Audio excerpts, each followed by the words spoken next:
Hey guys. It's been a rough few nights for me. And I'm noticing that it's been a rough while for everyone.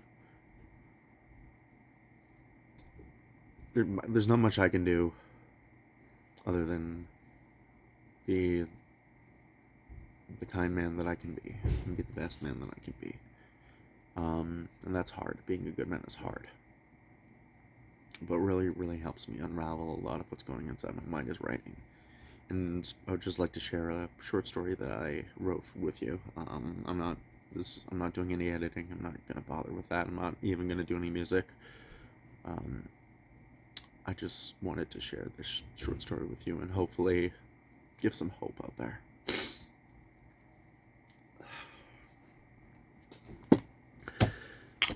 I might be pausing when I need to take a break, but yeah, whatever. Here it goes. There once was a knight in shining armor, a bold prince of Brandenburg. He searched for a land. He searched the land for the woman he was to wed. Locked deep within the dragon's keep, in the heart of the pagan Prussian peat bogs, he finds the lands desolate and decrepit. The twisted trees gave gloomy grins, and the black swamps made it a treacherous trek.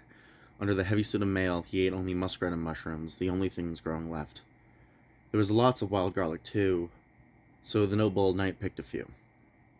Many of his mother court despised the dirt vegetable as surf slop, but it warded away vampires, evil spirits, and tasted amazing on meat. A 10 day into his tenure, a sad and lonely mountain stood before him, the surrounding area covered in boiling acid and bones.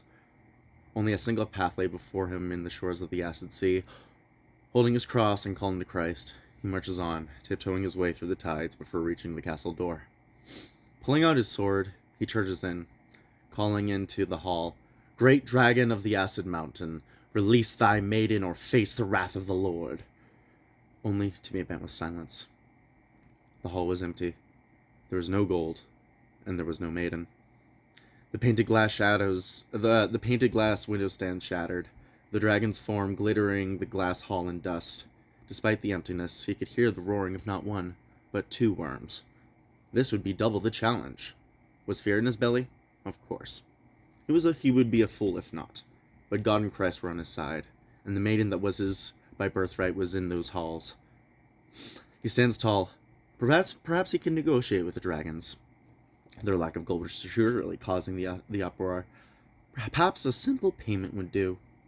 With lights in his eyes, he marches on, the sun sigil on his chest of his mother home, Orleans.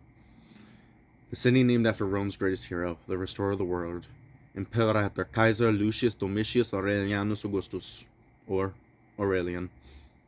Marching ever closer towards the sound, a pit sinks into his stomach. God seemed so absent here, his love overtaken by rotten corrosion. He cannot decipher the dragon's tongue, but such ancient creatures would surely understand him through simple gestures.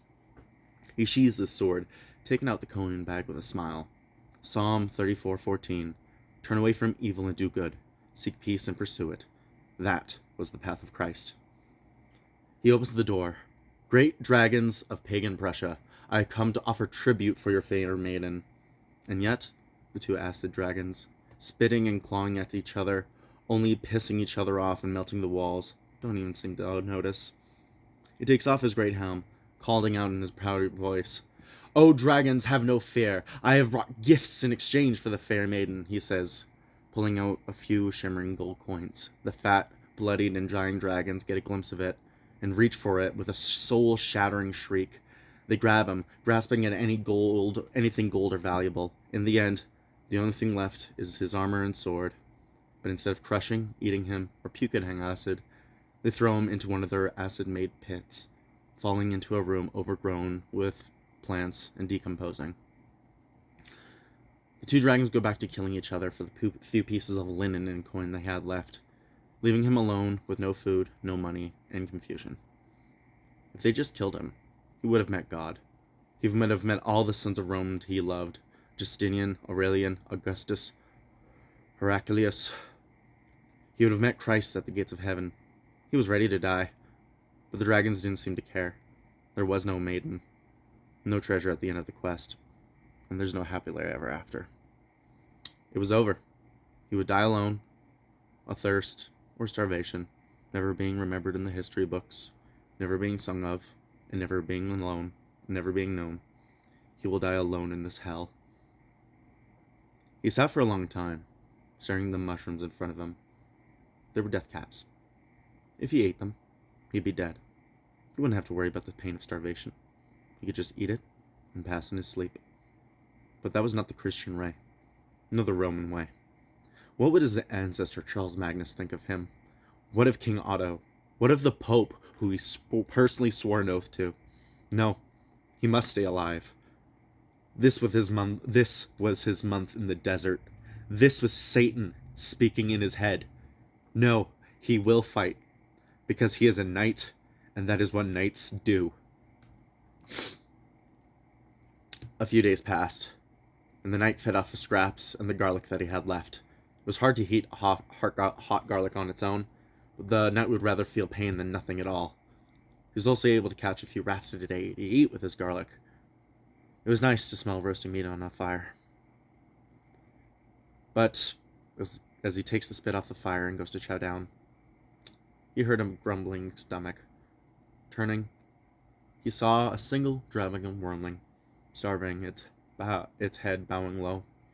He stares at it, its eyes as terrified, as trapped as he. Of course, how could he trust it? This was the offspring of these disgusting creatures. Obviously, it was just The worm cries, like a dog losing its master. The knight's eyes soften, and he gives the hatchling 2 of the 3 rats he had. The hatchling's thin dagger teeth open with a grin, chowing down on the rats with full gulps. The knight smiles, patting the slab beside him. The dragon hesitates for a moment, unsure and scared. Don't worry, little one. As Christ loves all sinners, I love all creatures of this world. I shall not harm you, nor tell you to stay. The hatchling slowly makes his way over, resting its head on his lap, allowing the knight to pet him. The knight stares into the flames. Perhaps he didn't save a maiden, nor restore the world. But maybe he doesn't have to. Maybe it's just the small acts of kindness and charity that are needed to change the world.